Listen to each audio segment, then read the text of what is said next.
Le tribunal de la télé vous est présenté par Abeland, le centre commercial des bons plans sur Internet avec plus de 600 boutiques. Et Télé-Réalité TV, la première chaîne de télévision entièrement consacrée à la télé-réalité. Et par la masterclass VGS Télévision, la formation audiovisuelle pour bosser à la télé.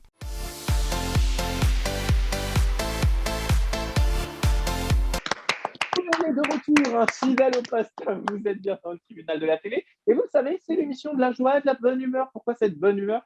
Tout simplement parce que People 24 a décidé de vous faire découvrir chaque dimanche soir à 21h et chaque mercredi soir à 21h de nouveaux visages en télévision. Hein. Ces jeunes gens qui aspirent à devenir soit chroniqueurs ou animateurs télé. Et je vous le dis, faites-moi confiance, regardez leur visage. Dans quelques années, vous vous souviendrez qu'ils ont démarré dans le tribunal de la télé sur People 24. Immédiatement, on va donner la parole à un de ces nouveaux visages que vous ne connaissez pas, puisque lui, c'est sa première. Avec nous, il s'appelle Anthony. Anthony, de quoi souhaitez-vous nous parler à présent? Moi, j'aimerais parler de Joe Biden, qui le président américain. qui espère vacciner les habitants des États-Unis, du coup, pour le 4 juillet. Maximum, du coup, le 4 juillet, c'est la journée de l'indépendance. Donc, à mon avis, ça serait sûrement faire pas la fête, mais célébrer l'indépendance normalement. Et aussi, il relance un plan de soutien pour l'économie de 1900 milliards. Tout à fait, de dollars. Alors, oui, de dollars. Tout d'abord, je vous applaudis, mon cher Anthony, de mettre ce sujet en avant. Alors, justement, avec cette pandémie du Covid, on a vu le président américain qui s'est dit, voilà, il faut maintenant qu'on donne des perspectives de fin d'épidémie. Et on le sait, c'est la vaccination qui va nous permettre progressivement de reprendre une vie normale. Et il a fixé comme ça une règle pour les 100 premiers jours de son mandat. Il souhaite que 100 millions d'Américains soient vaccinés et il a effectivement mis en perspective le fait qu'à partir du 4 juillet, les Américains pourront recommencer à avoir une vie, somme toute, normale. Qu'est-ce que vous pensez, vous, Français, chers amis chroniqueurs, qu'est-ce que vous pensez justement du fait qu'un président de la République, en l'occurrence le président américain, mette comme ça un cap et dise, bon, voilà, la perspective, c'est qu'à partir du 4 juillet, on va commencer à reprendre une vie normale. Je commence par Schulz. Schulz, j'aimerais savoir ce que vous pensez de comme ça fixer une fin, entre guillemets, à cette pandémie qui nous pourrit la vie, c'est le cas de le dire. Donc, moi, je ne suis pas trop pour ce vaccin. Parce que, en gros, si j'ai bien compris, Joe Biden, il inflige le vaccin, en gros. Si j'ai bien compris. Alors, le terme infligé montre votre point de vue. On comprend tout de suite que vous êtes anti-vaccin, mon cher Schulz. Mais en réalité, c'est pas qu'il inflige. Aux États-Unis, celui qui ne veut pas se faire vacciner, ce n'est pas vacciné. Mais ceux qui veulent se faire vacciner, en tous les cas, ils pourront le faire. Et il a fixé comme objectif, effectivement, 100 millions d'Américains vaccinés dans les 100 premiers jours de son mandat, Schulz. Donc moi, vous vouliez rajouter quelque chose? Non, moi, je ne suis pas trop pour ce vaccin, donc moi, je n'ai rien à rajouter dessus. Non. Ah non, moi, au contraire, mon cher Schulz, je ne vais pas vous lâcher. Maintenant, je tiens un anti-vaccin. Vous croyez que vous allez pouvoir vous partir comme ça? Non, je vais vous travailler au corps et vous allez voir que… Alors, mon cher Schulz, qu'est-ce qui fait que… vous avez quel âge sans indiscrétion? 20 ans. D'accord. Qu'est-ce qui fait qu'à 20 ans, aujourd'hui, Schulz, vous ne croyez pas à la science et vous vous dites moi, ce vaccin-là, je ne le sens pas? Je ne le sens pas parce que déjà, depuis le début de cette pandémie, pour moi, en fait, ils essayent de nous avoir, en fait. Ils essayent de nous système, ils essayent de nous faire croire des choses que l'on ne veut pas croire, en fait. Là où vous n'avez pas totalement tort, mon cher Schulz, c'est que les gouvernements, ils ont fait tellement d'erreurs que forcément, il y a une partie de l'opinion qui se dit « Oh là là, ils ont fait des erreurs sur ça, genre au début, les masques, ça ne sert à rien, que ci, que ça. » Comment maintenant les croire? Là-dessus, je peux comprendre votre sentiment, mais on est dans le tribunal de la télé, mon cher Schulz. Donc, je vais faire un petit tour de table et je voudrais vraiment vous entendre tous, les amis, parce que je trouve que c'est un sujet très intéressant. Mon cher Steven, vous-même, est-ce que vous faites partie de ces gens qui sont anti-vaccins? Vous vous dites non, moi je ne me vaccinerai pas quand ce sera mon tour ou tout ça, ou vous faites plus ou moins confiance à la science et vous vous dites après tout, on passera par là? Moi, je me dis que premièrement, déjà, c'est hors de question que je me fasse vacciner. Parce que je sais pas ce qu'il y a dans leur vaccin. voilà, c'est ça. Puis sinon, concernant ce qu'il veut faire Joe Biden, c'est bien ça? Joe Biden, le président américain. Oui, c'est ça. Bah, je suis d'accord. Je suis d'accord. Non, je suis d'accord. D'accord sur quoi? Sur le fait de vacciner 100 millions d'Américains ou sur son plan de relance à 1900 milliards? Concernant le virus qui veut infliger un virus, c'est ça, si j'ai bien compris? Non, qui veut vacciner 100 millions d'Américains. En tous les cas, on vous a compris, mon cher comment dire, Steven. Je vais continuer à faire mon tour de table. Marieva, vous en pensez quoi de ce vaccin ou de ces vaccins? Est-ce que vous faites partie de cette frange de la population qui est justement inquiète par rapport aux vaccins? Inquiète, disons, non. Moi, je suis anti-vaccin également. Parce que je me dis, ils ont trouvé le vaccin très rapidement, alors qu'il y a d'autres maladies qui durent depuis des siècles et qui n'ont pas trouvé de réponse encore aujourd'hui. Donc, disons que je suis vraiment pas pour me faire vacciner, mais je pense qu'à un moment donné, on va tous être obligés pour passer les frontières et voyager. Donc, malheureusement, on va devoir y passer.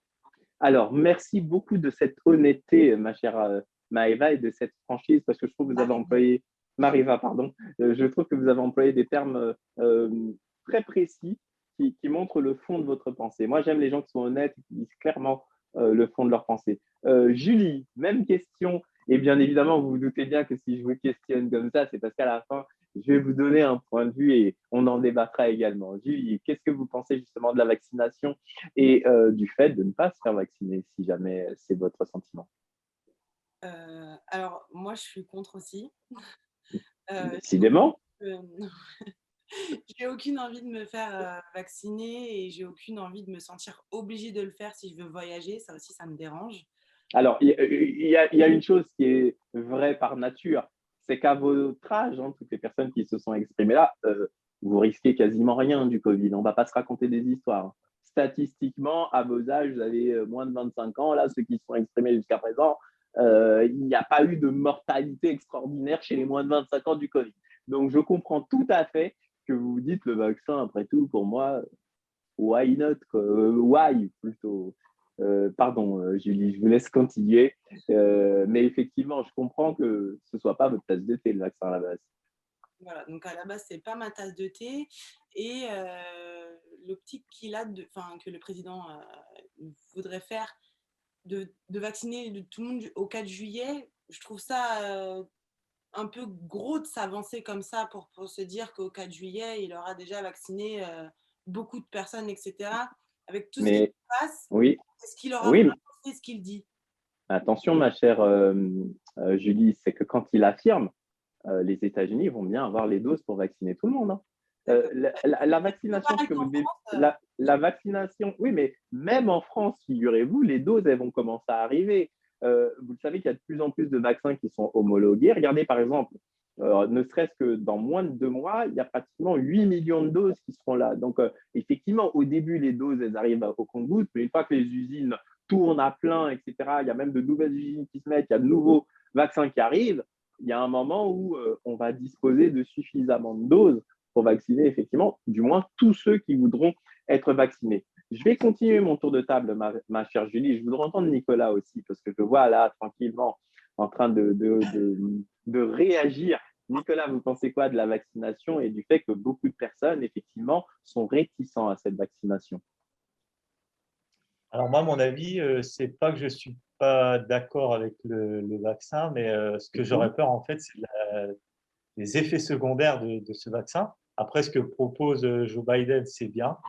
Mais après, moi, c'est mon avis personnellement, c'est j'aurais vraiment peur. Est-ce que les effets que ça va faire, quoi.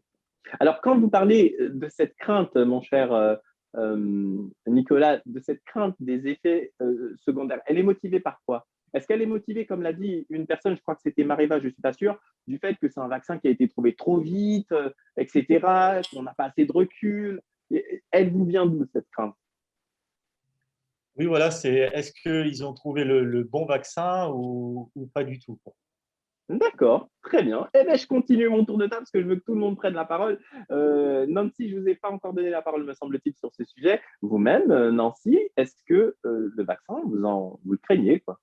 Oui, je crains. Et la dernière phrase de Nicolas, de est-ce qu'ils ont trouvé le bon ou pas, je Mhm, reviens dessus parce que c'est vrai qu'il y a certaines vidéos qui m'ont mis le doute, des vidéos de femmes qui sont fait vacciner et qui tombent dans les pommes, que ce soit des vidéos de mhm. complot aussi.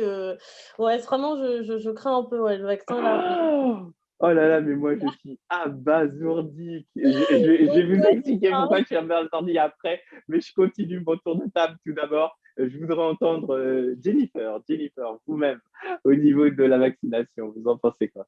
Bah écoutez, je vais rentrer dans le groupe. Je vais dire que je suis aussi contre, tout simplement pour la simple raison que un vaccin, c'est plus ou moins le virus qu'on t'injecte. Donc, je ne comprends pas pourquoi est-ce que j'irais me le Alors, faire injecter. alors attention, ma chère comment dire, Jennifer, ça dépend des vaccins, parce que vous savez qu'avec ces nouveaux vaccins de type ARM messager, ce n'est plus le virus qu'on vous injecte, c'est un code génétique qui fait que vos cellules, on leur donne l'ordre de réagir de telle manière. Et effectivement, c'est en ce sens que le vaccin de Pfizer et de Moderna sont juste révolutionnaires, parce que voilà, mais vous devez savoir que de tout temps, un vaccin, effectivement, c'est qu'on vous injecte un virus mort. Pourquoi est-ce qu'on vous injecte un virus mort, donc inoffensif? Parce que votre corps, lui, ne sait pas qu'il est mort. Et donc, il va apprendre à le combattre. Et donc, il faut bien qu'il sache ce qu'il doit combattre, le vaccin, s'il ne le sait pas. Et justement, quand on vous met un virus mort, eh bien, le corps apprend à se défendre vis-à-vis de ce virus mort, si bien que le jour où vous attrapez le vrai virus, eh bien, il a déjà créé des anticorps qui savent le combattre. C'est ça un vaccin, tout simplement. Mais je vois que Jennifer n'est pas d'accord. Mais c'est ainsi que fonctionnent les vaccins. La majorité des vaccins que vous avez eus quand vous étiez petit, c'est comme ça qu'ils fonctionnent tous. Mais dans ces cas-là, je ne vois pas l'intérêt justement de me faire injecter un vaccin mort pour que mon système immunitaire le combatte, alors que je peux simplement attendre d'attraper ce virus et mon corps, de toute manière, automatiquement le fera. Ce sera peut-être plus dur, plus long, mais je trouve que ça revient au même. Ma chère Jennifer, ce que vous dites là est totalement vrai parce que vous n'êtes pas dans la tranche d'âge où le coronavirus est mortel. Et effectivement, quand vous dites ça, c'est vrai que dans l'immense majorité des cas, à vos âges, le coronavirus, votre système immunitaire va le combattre.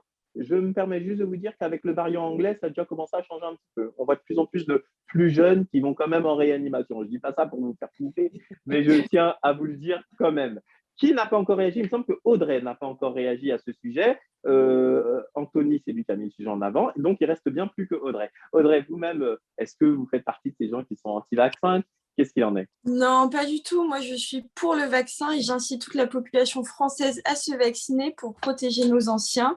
Les amis, mais je suis désolé, moi, je vais épouser Audrey. Hein. C'est la deuxième émission de suite, là, où je suis complètement d'accord avec les propos d'Audrey, mais je vais vous expliquer pourquoi. J'imagine quand je dis ça, bien évidemment que je plaisante. Allez-y, Audrey, je vous en prie. Et on ne retrouvera pas notre liberté tant que ça ne sera pas fait. Donc, plus on y va rapidement, plus ça sera fait. Voilà. D'accord. Eh bien, écoutez, c'est le point de vue d'Audrey. Moi, maintenant, je vais me permettre de vous donner mon point de vue à la jeunesse que vous représentez. Le coronavirus, effectivement, pour vous, il n'est absolument pas mortel. Et pour moi non plus, je suis encore dans une tranche d'âge où il n'est pas mortel, où mon système immunitaire, tout comme le vôtre, eh bien, pourrait se défendre. Mais le coronavirus, on vit en communauté, les amis. Et n'oubliez pas que même quand vous essayez de faire extrêmement attention, il y a des moments où on baisse la garde. Et ces moments où on baisse la garde, eh bien, ce n'est pas vous qui allez directement forcément avoir de difficultés, mais vous allez aller voir vos parents qui eux-mêmes vont aller voir leurs parents. Et on le sait tous que ce sont les personnes âgées qui décèdent le plus du coronavirus. Il y a eu des chiffres qui sont sortis récemment, écoutez bien, une personne sur 4 qui a plus de 75 ans, j'ai bien dit plus de 75 ans, une personne sur 4 qui a plus de 75 ans et qui est en bonne santé, j'ai bien dit qui est en bonne santé, décède du coronavirus. Une sur 4. Vous vous rendez compte, 25%, c'est vraiment jouer à la roulette russe pour les personnes de plus de 75 ans. Et ensuite, les personnes de plus de 75 ans qui ont une cause de comorbidité, comme vous avez appris ce mot beaucoup utilisé dans les chaînes info, vous savez c'est quoi le taux de décès derrière? On passe à 80%. C'est-à-dire que 80% des personnes de plus de 75 ans qui ont un facteur de comorbidité et qui chopent le coronavirus décèdent. Il est là le danger du coronavirus dans une société. Parce qu'après, on se dit, quelle société on veut? OK, nous, on est jeunes, on s'en fout, tant pis pour nos vieux s'ils décèdent tous, etc., etc. Eh bien, moi, ça me semble un raisonnement qui est, et je vous le dis, vous savez, dans le tribunal de la télé, on se dit tout, qui est égoïste. C'est mon point de vue.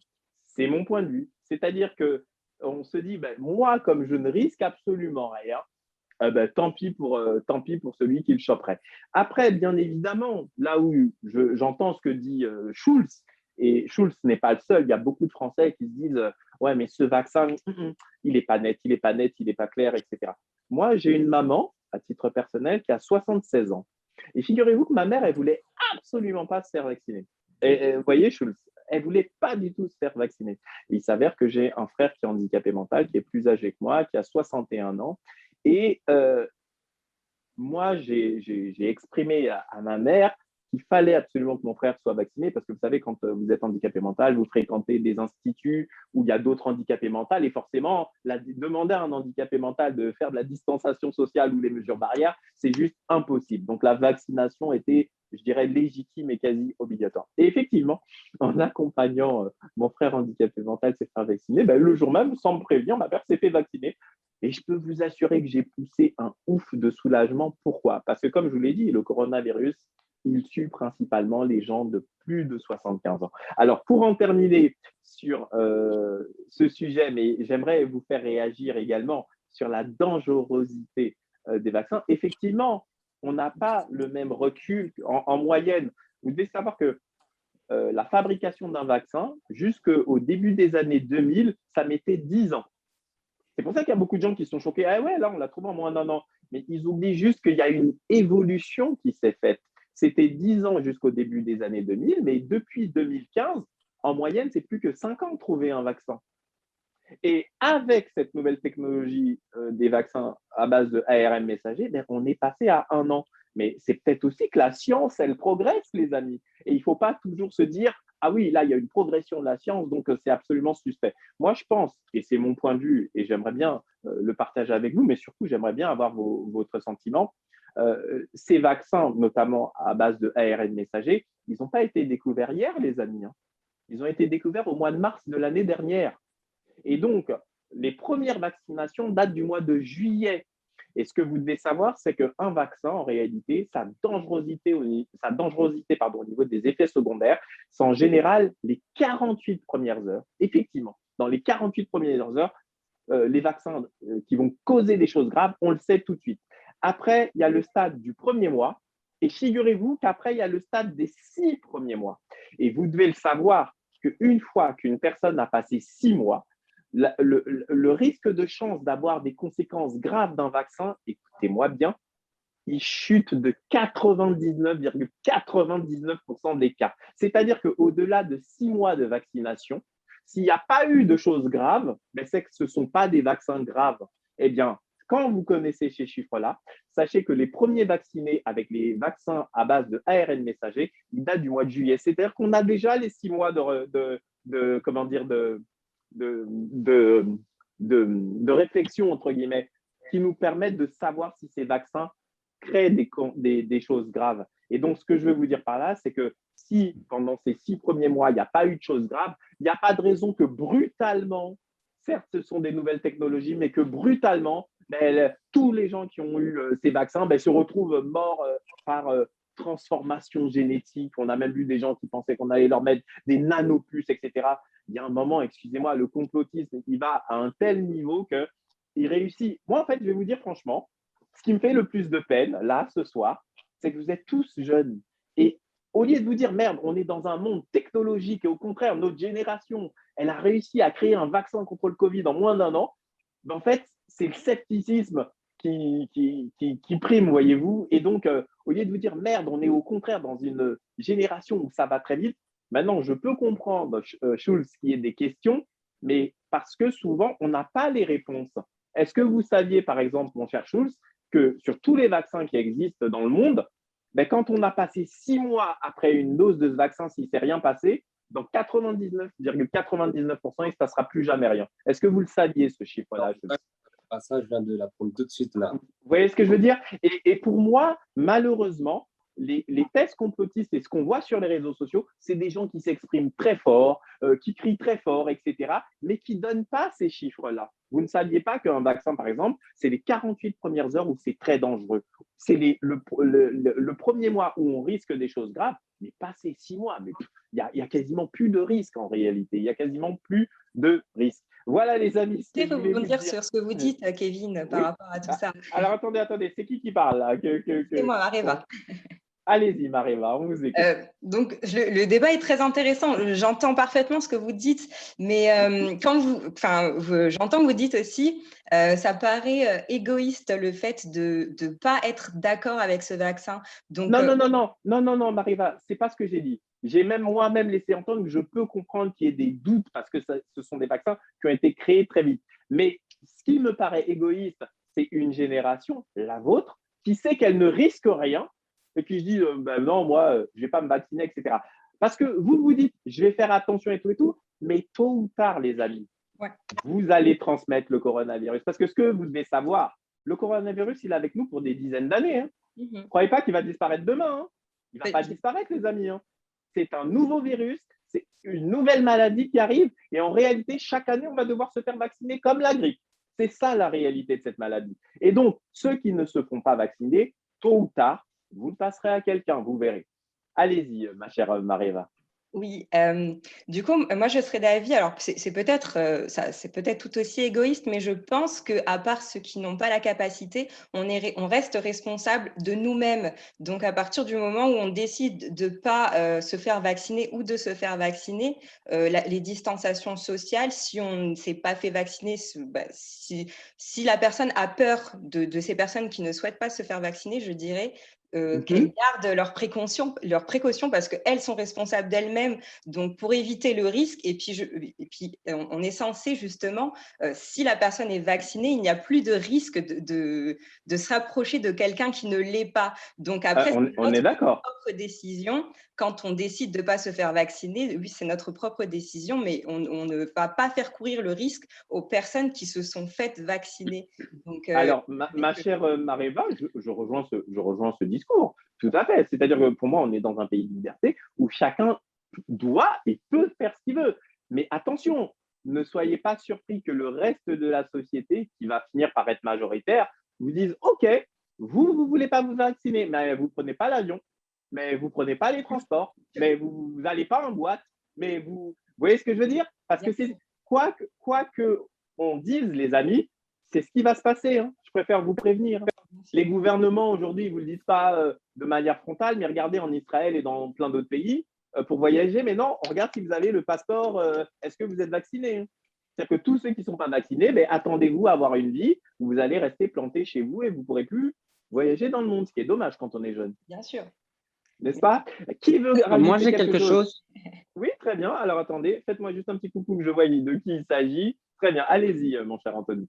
Ce que j'aimerais dire aussi, c'est que le vaccin, s'il a été créé aussi vite, c'est aussi certes l'évolution de la technologie, mais aussi il faut savoir que chaque continent a échangé les informations entre eux, en fait, pour pouvoir justement aller plus vite et accélérer le vaccin. C'est vrai, c'est-à-dire que ce que vous devez savoir, c'est que par exemple, vous parliez tout à l'heure du vaccin, enfin on n'en a pas parlé, mais tout le monde pense au vaccin contre le sida, on ne va pas se raconter des histoires où on se dit, attends, cette maladie, elle est là depuis longtemps, ils n'ont pas trouvé de vaccin, et là, boum, Corona, il arrive, et boum, en moins de 2, on trouve un vaccin. Vous devez savoir que en réalité, à chaque fois qu'il y avait une équipe de recherche qui trouvait quelque chose, elle permettait aux autres équipes des autres pays de connaître l'état d'avancée de ces recherches. Et quand on met tous les cerveaux comme ça connectés entre eux, forcément, on avance beaucoup plus vite que quand chacun travaille de son côté et ne souhaite pas communiquer quoi que ce soit. Je vois Schulz qui veut réagir. Allez-y, Schulz. Est-ce que ça vous a convaincu, ce que vient de dire notre ami Anthony? Oui, ça m'a convaincu, mais en gros, j'aimerais savoir combien il y a de vaccins, en gros, pour le corona. Alors, Si- au jour d'aujourd'hui, ça va peut-être vous surprendre, mais il y a près de 100 vaccins qui sont actuellement en cours de finalisation dans le monde entier. Pour l'instant, en France, il y en a 4 qui sont autorisés, hein, puisqu'il y a eu un 4e cette semaine qui a été autorisé du laboratoire américain Johnson Johnson. Mais au niveau mondial, il y a 100 vaccins qui sont en cours d'élaboration contre la COVID-19. Voilà les amis, en tous les cas, merci beaucoup pour ce sujet. Et chers amis téléspectateurs, vous le savez, on a été long, mais c'est parce que c'est un sujet qui nous perturbe tous. Hein. On a tous constaté que nos vies ont changé. Vous pouvez bien sûr ne pas être d'accord avec moi, mais c'est le principe du tribunal de la télé. Hein. Entre nous, on débat de manière absolument libre. D'ailleurs, vous, chers amis téléspectateurs, moi j'aimerais bien également en interroger un certain nombre d'entre vous sur le tribunal de la télé. Et vous le savez désormais, People24 vous donne la parole. Hein. Vous avez comme ça la possibilité de participer à un certain nombre d'émissions. Dans moins d'un mois démarre le journal de 20 heures de People24 que je vais avoir le plaisir de présenter.